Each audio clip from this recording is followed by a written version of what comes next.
Hello friends and my dear students, welcome to our channel. मैं राजेंद्र मंडलोई आपका हमारे channel पर स्वागत करता हूं। और आज के इस वीडियो में हम बात करेंगे लेटर टू गॉड पार्ट 2। इसका एक पार्ट पहले मैं डाल चुका हूं। उस पार्ट को यदि आपने नहीं देखा है तो प्लेलिस्ट में जाकर ज़रूर देखें और अपने फ्रेंड्स, रिलेटिव, क्लासमेट्स के पास उस वीडियो को और इस वीडियो को भी शेयर करें ताकि वह भी घर पर रहकर यूट्यूब चैनल के माध्यम से अपनी तैयारी अच्छे से कर सकें। चैनल पर यदि आप नए हैं तो चैनल को आप सब्सक्राइब करना ना भूलें। चलिए शुरुआत करते हैं। कल तक हमने ये पढ़ा था कि एक किसान जिसका नाम लेंचो है ना, ओलावृष्टि के कारण उसकी फसल बर्बाद हो जाती है। ठीक है, उसकी जो कॉर्न फील्ड है वो बर्बाद हो जाती है। तो वहाँ तक हमने पढ़ा था। अब वो क्या है कि अपने खेतों के बीचों बीच खड़ा होकर अपने पुत्रों से, अपने लड़कों से कुछ बातें करता है। तो यहाँ तक हमने पढ़ा हुआ था। और बात वो सिर्फ ये करता है कि इस साल हमारे जो अनाज है या फसल हमारे पास नहीं है तो साल भर हमें भूखा ही रहना पड़ेगा, इस तरह की वो बातें करता है। ठीक है दोस्तों, तो चलिए शुरुआत करते हैं। But in hearts of all who lived that solitary house in the middle of the valley. Solitary यहाँ पर एक नया वर्ड आया है, इसका अर्थ होता है एकांत। क्या अर्थ होता है? एकांत या फिर अकेला। तो यहाँ पर इस लाइन के मीनिंग को यदि देखें तो होगा but in the hearts of all who lived in that solitary house in the middle of the valley. मतलब इस पूरी घाटी में एक अकेला जो घर है, उस घर में जितने भी रहने वाले हैं, है ना, उन सभी के हृदय में there was a single hope. सभी के दिलों में, मन में सिर्फ एक ही उम्मीद है, हेल्प फ्रॉम गॉड। मतलब उसकी फैमिली के जितने भी मेंबर हैं, सभी के मन में सिर्फ एक ही उम्मीद है कि हेल्प फ्रॉम गॉड, की ईश्वर उनकी मदद करेंगे या ईश्वर से उन्हें मदद प्राप्त होगी। डोंट बी सो अपसेट, ज़्यादा दुखी मत हो। Even though this seems like a total loss, यद्यपि ऐसा प्रतीत हो रहा है कि हमने सब कुछ खो दिया है। Remember no one dies of hunger, हमेशा याद रखें कि कोई भी भूखमरी के कारण या भूख के कारण नहीं मरता। दैट्स व्हाट दे से, और यही कहा गया है, no one dies of hunger, कि कोई भूख के कारण नहीं मरता। ऑल थ्रू द नाइट, पूरी रात भर, Lencho thought only of his one hope. Lencho सिर्फ अपनी एक आखिरी उम्मीद पर ही सोचता रहा, विचार करता रहा। द हेल्प ऑफ गॉड, ईश्वर की मदद, ये ईश्वर द्वारा मदद की जाएगी। दोज आइज, वो आँखें, as if had been instructed, sees everything, वो आँखें जैसे कि उनको पहले ही निर्देश दे दिए गए हों, इंस्ट्रक्शन दे दिए गए हों। जो आँखें सब कुछ देखती हैं। Even what is deep in one's conscience, conscience का मीनिंग होता है an inner sense of right और रॉन्ग। इसको यदि हम हिंदी मीनिंग देखें तो इसका जो अर्थ होता है वो होता है अंतःकरण। ठीक है, अंतःकरण मतलब हमारी आंतरिक आवाज़ जो सही और गलत के बारे में हमें परीक्षण करना बताती है। और एक इसका मीनिंग देखें तो रूह, इसका अर्थ क्या होता है? रूह। तो उसकी आंतरिक आवाज़ जो है, डीप इन वंस कंसाइंस, अंदर से भी यही आवाज़ आ रही थी और उसे एक उम्मीद थी। क्या उम्मीद थी? Help from God. Lencho was an ox of man, Lencho एक बैल की तरह था। बैल की तरह था मतलब था तो इंसान, लेकिन वह बैलों की तरह कार्य करता था। जैसे एक बैल फील्ड में दिन रात काम करता है, वैसे ही वह ऑक्स था, है ना, इंसानों में एक बैल की तरह था। Working like an animal in the field, और अपने खेतों में एक जानवरों की तरह कार्य करता था। But still he knew how to write, लेकिन उसे पता था कि लिखते कैसे हैं। अब लिखने की बात आ रही है तो ऑब्वियसली अब लेटर पर हमारा जो है वो स्टोरी लेटर की ओर जा रही है, क्योंकि ए लेटर टू गॉड, है ना, तो उसकी लिखने की बात हो रही है। वह जानवरों की तरह काम करता था लेकिन फिर भी उसे लिखना आता था। द फॉलोइंग संडे, अगले रविवार को, at daybreak, daybreak मतलब दिन में जब ब्रेक लेते हैं हम, है ना, लंच या जो समय रहता है उस समय, he began to write a letter which himself would carry to town and place in the mail। उसने एक पत्र लिखना शुरू किया और स्वयं ही उसको लेकर वह डाक खाने या डाकघर गया, है ना। मेल का अर्थ होता है डाक। ठीक है, it was nothing less than a letter to God, यह लेटर टू गॉड ही था, है ना, और उसके अलावा कुछ नहीं था। गॉड ही रोट, उसने लिखा ईश्वर, या गॉड लिखा। If you don't help me, यदि तुम मेरी मदद नहीं करते हो, my family and I will go hungry this year, तो मेरा परिवार और मैं इस वर्ष भूखा रहेंगे। I need 100 pesos in order to sow my field again. Sow, SOW, sow का अर्थ होता है बुआई करना। जैसे हम बीज बोते हैं तो उसको बोलते हैं सो, है ना। तो उसने 100 pesos की डिमांड की। किससे डिमांड की? भगवान से, ईश्वर से। पत्र में उसने लिखा कि मुझे 100 pesos की आवश्यकता है ताकि मैं मेरी फसल को फिर से सो कर सकूं, बो सकूं। Field again and to live until the crop comes because the hailstorm.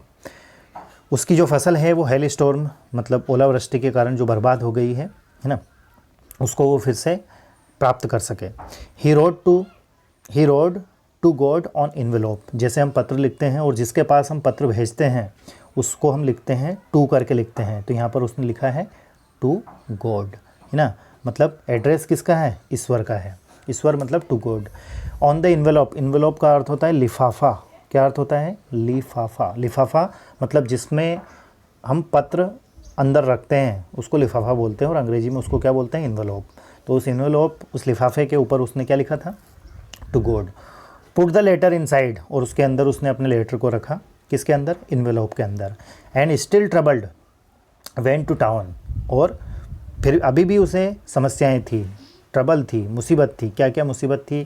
क्योंकि आप ईश्वर से उम्मीद कर रहे हैं तो इतना स्वाभाविक नहीं है ना, आसान काम नहीं है। एट द पोस्ट ऑफिस, फिर जब वह डाकघर गया, he placed a stamp on the letter. जैसे हम कोई पत्र सेंड करते हैं तो उस पर हमें एक स्टाम्प लगाना रहता है, तो उसने वहाँ पर एक स्टाम्प लगाया।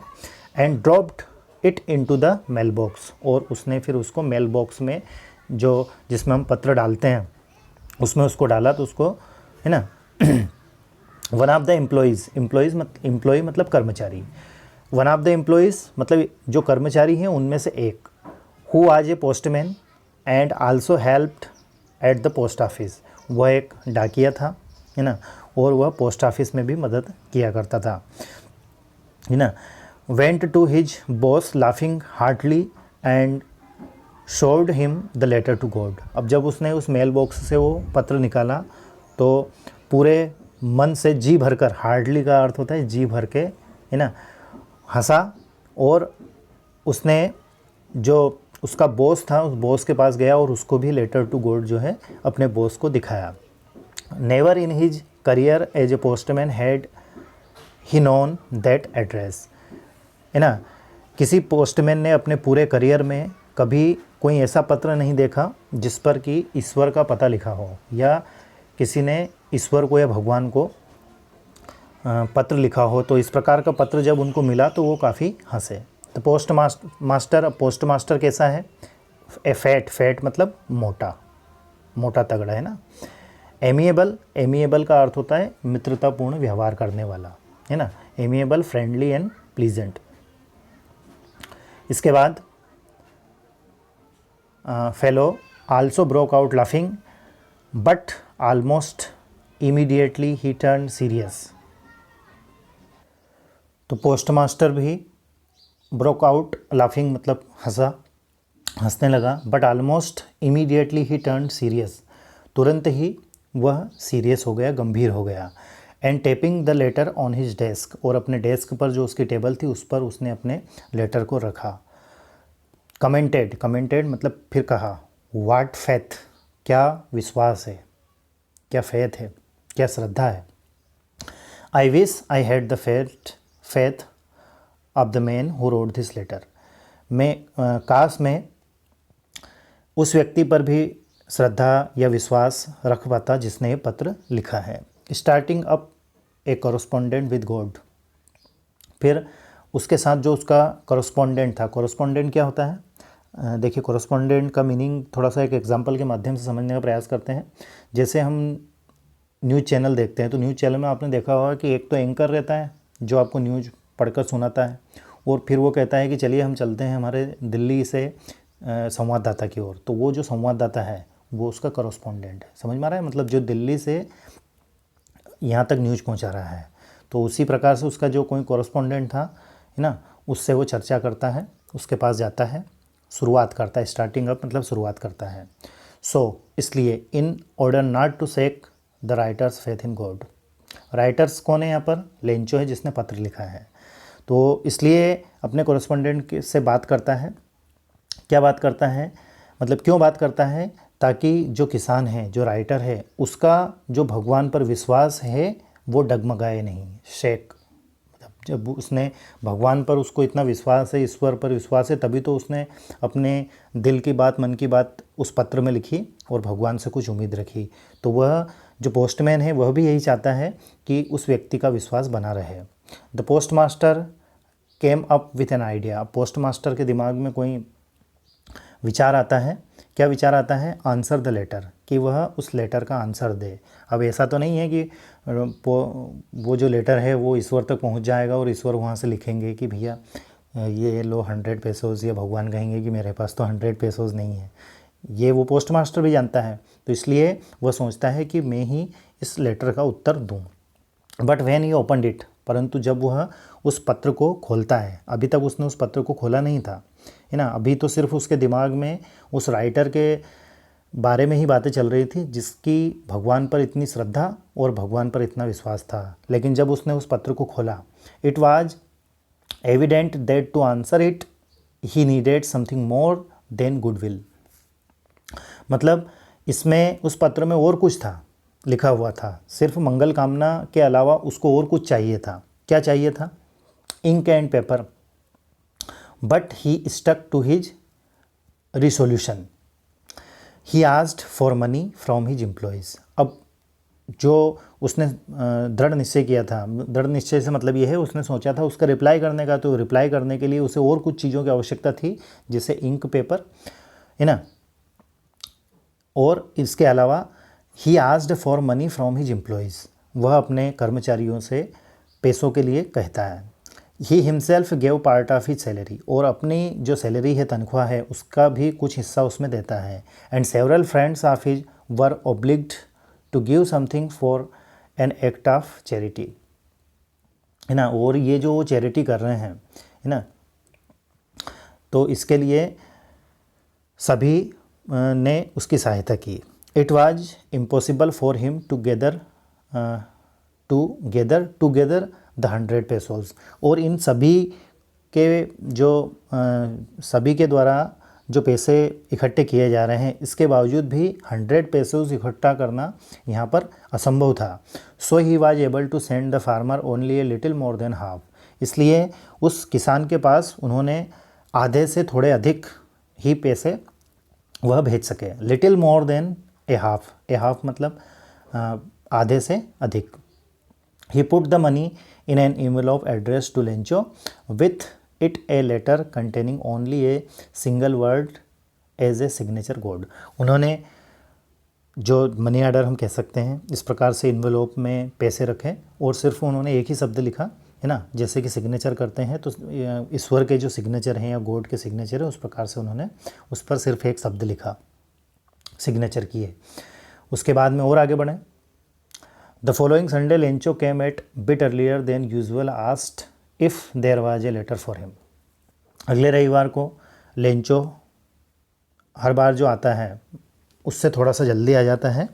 It was the postman himself who handed the letter to him while the postmaster, है ना। अब क्या करता है कि पोस्टमैन जो है वह स्वयं ही उसके हाथ में पत्र देता है। Experiencing the contentment of a man who was performed a good deed, है ना। और वह व्यक्ति इस बात का अनुभव करता है, संतोष अपने आप को करता है कि उसने कोई अच्छा काम किया है। कंटेनमेंट का अर्थ होता है सेटिस्फैक्शन, और सेटिस्फैक्शन का अर्थ होता है संतोष, ठीक है। तो उसने, जब कोई व्यक्ति अच्छा काम करता है तो ओबियसली उसको जो है अच्छा लगता है, कंटेनमेंट फीलिंग आती है। Looked on from his office, Lencho showed not the slightest surprise on seeing the money. अब लेंचो ने जब पैसे देखे तो उसको किसी प्रकार को कोई सरप्राइज़ या आश्चर्यचकित व आश्चर्य नहीं हुआ। सच वाज हिज कॉन्फिडेंस, यह और यही उसका आत्मविश्वास दर्शा रहा था। मतलब उसको विश्वास था कि पैसे तो उधर से आने हैं, मतलब ईश्वर उसकी मदद करेंगे, इस प्रकार का उसका कॉन्फिडेंस था। But he became angry when he counted the money, परंतु जब उसने उस पैसों को गिना तो वह थोड़ा गुस्सेल हो गया, गुस्सा हो गया, क्रोधित हो गया। God could not have made a mistake, कि ईश्वर कभी गलती नहीं कर सकते। Nor could he gave denied Lencho what he had requested. Deny का अर्थ होता है इनकार करना। क्या अर्थ होता है? इनकार करना या मना करना। और ना ही भगवान उस चीज़ से इनकार कर सके जिसकी मैंने रिक्वेस्ट की थी। मतलब उसने 100 पैसे उसकी रिक्वेस्ट की थी, तो भगवान उसको मना नहीं किया या नहीं कर सकते। इमीडिएटली, तुरंत ही Lencho went up to the window to ask for paper and ink. तुरंत ही लेंचो जो है खिड़की के पास गया और वहाँ उसने पेपर और इंक की डिमांड की या उसने पूछा। On the public writing table he started to write. Public writing table मतलब जहाँ जैसे बैंक हो गया, पोस्ट ऑफिस हो गया, वहाँ पर एक टेबल रहती है जहाँ पर आप अपना पेपर रख कर वहाँ पर पत्र या फिर कोई पर्ची भर सकें। तो वहाँ पर जाता है और लिखना शुरू करता है। With much wrinkling on his bro. Bro का अर्थ ये है जैसे हमारे आँखों के जो आईब्रो होते हैं, आईब्रो और हमारे सिर के बीच में, जिसको हम बोलते हैं कपाल। क्या बोलते हैं? कपाल। वहाँ पर झुर्रियाँ पड़ना, जब हम गुस्से में होते हैं, क्रोध में होते हैं, है ना, उस समय हमारे सिर पर झुर्रियाँ पड़ जाती हैं, तो उसको क्या बोलते हैं? तो उस प्रकार से उसकी मनोदशा या हाव भाव वहाँ पर थे। Caused by the effort he had to make to express his ideas. और अपने जो आइडियाज़ हैं, है ना, वह उस पेपर पर वह नोट कर रहा था। व्हेन ही फिनिश्ड, जब उसने पत्र लिखना ख़त्म कर दिया, he went to the window to buy a stamp which he licked and then affixed to. यहाँ पर एक वर्ड आया है लिक्ड। लिक्ड का अर्थ होता है ना, चिपकाना। क्या अर्थ होता है? चिपकाना। और कैसे? जब हम पत्र, एज़ यूजुअल आपने देखा होगा कि हम थूक या फिर पानी उस पर लगाते हैं ऐसे और फिर उसको चिपकाते हैं, तो उसको बोलते हैं लीक्ड। तो उसने उस स्टाम्प को उस पर फिक्स कर दिया, लगा दिया, ठीक है। और यहाँ पर वो खिड़की में उस पत्र को देने आया है, ठीक है। The envelope with a blow of his fist. Fist का अर्थ होता है मुट्ठी। क्या अर्थ होता है? मुट्ठी, है ना। तो उस एनवेलप पर उस स्टाम्प को उसने लगा दिया है। The moment the letter fell into the mail box the post master went to open it. जैसे ही वह उस पत्र को मेल बॉक्स में डालता है तो पोस्ट मास्टर उसको तुरंत ही खोलता है और उसको देखता है। तो उसमें क्या लिखा है? It sad. इट मतलब यहाँ पर कौन है? इट मतलब यहाँ पर पत्र है। अब पत्र ने कहा या पत्र कहता है, गॉड, ईश्वर, of the money that I asked for only 70 pesos reached me. मैंने जितने पैसों की डिमांड की थी उसमें से मुझे सिर्फ 70 पेसोस ही मिले। 70 पेसोस मतलब 70 पेसोस। और डिमांड उसने कितनों की थी? 100 पेसोस की थी, ठीक है। Send me the rest. और बाकी जो बचे हुए हैं वह मुझे आप सेंड कर दीजिए, भेज दीजिए। Since I need it very much, क्योंकि मुझे उनकी बहुत ज़्यादा ज़रूरत है। यहाँ पर सिंस आया है, यहाँ पर सिंस का जो मीनिंग निकल रहा है वह मीनिंग निकल रहा है क्योंकि, ठीक है। अब देखिए सिंस जो है इसके दो बार मीनिंग निकलते हैं। एक बार जब हम टेंस वगैरह आपने पढ़े होंगे तो उस समय आपने पढ़ा होगा सिंस और फॉर सॉरी, है ना, पढ़ा होगा। तो सिंस और फॉर का वहाँ पर जो अर्थ निकलता है वो निकलता है से। क्या अर्थ निकलता है? से, ठीक है। और यहाँ पर सिंस का जो अर्थ निकल रहा है वो निकल रहा है क्योंकि। क्यों? इसलिए क्योंकि यहाँ पर जो सिंस है ये यहाँ पर एज ए कंजंक्शन कार्य कर रहा है, ठीक है। और वहाँ पर वो एज ए प्रीपोजिशन कार्य करता है। तो सिंस जब एज ए प्रीपोजिशन कार्य करता है तो इसका अर्थ से निकलता है, और जब एज ए कंजंक्शन कार्य करता है तो इसका अर्थ क्योंकि निकलता है, ठीक है। तो क्योंकि मुझे पैसों की ज़रूरत है। But don't send it to me through the mail.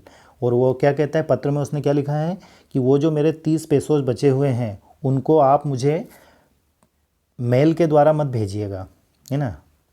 क्यों नहीं भेजिएगा? Because the post office employees are a bunch of crooks. क्योंकि जो पोस्ट ऑफिस के जो कर्मचारी हैं वो ए बंच ऑफ क्रुक्स हैं। बंच ऑफ क्रुक्स का अर्थ होता है बदमाश। किसी के साथ जो बेईमानी करते हैं उनको बंच ऑफ क्रुक्स बोलते हैं, ठीक है। लेंचो, इस तरीके से लेंचो ने पत्र में लिखा। तो एक ये हास्यास्पद कहानी का एंडिंग होता है। यहाँ पर यूँ कह सकते हैं कि होम करते हुए हाथ जलना, मतलब उस पोस्ट ऑफिस के जो एम्प्लॉयज़ हैं उन्होंने अपनी तनख्वाह का एक हिस्सा उसको दिया था, लेकिन फिर भी वह जो लेंचो है वह उन्हीं को दोषी ठहराता है। ठीक है दोस्तों, तो वीडियो और ये लेसन आपको कैसा लगा? आई होप कि आपको क्लियर हुआ होगा, समझ में आया होगा, है ना। आप अपने फ्रेंड्स, रिलेटिव, क्लासमेट्स के पास इन वीडियोस को शेयर करना ना भूलें, है ना। और अच्छे से तैयारी करें। किसी प्रकार का कोई डाउट या कोई क्यूरी रहे तो विदाउट एनी हेजिटेशन आप कमेंट्स कर सकते हैं, है ना। ठीक है दोस्तों, चैनल को सब्सक्राइब करें और अपना ध्यान रखें, अच्छे से तैयारी करें। पिछले वीडियोस को देखने के लिए प्लेलिस्ट में ज़रूर देखें। Thank you very much and please take care of yourself. Thank you once again.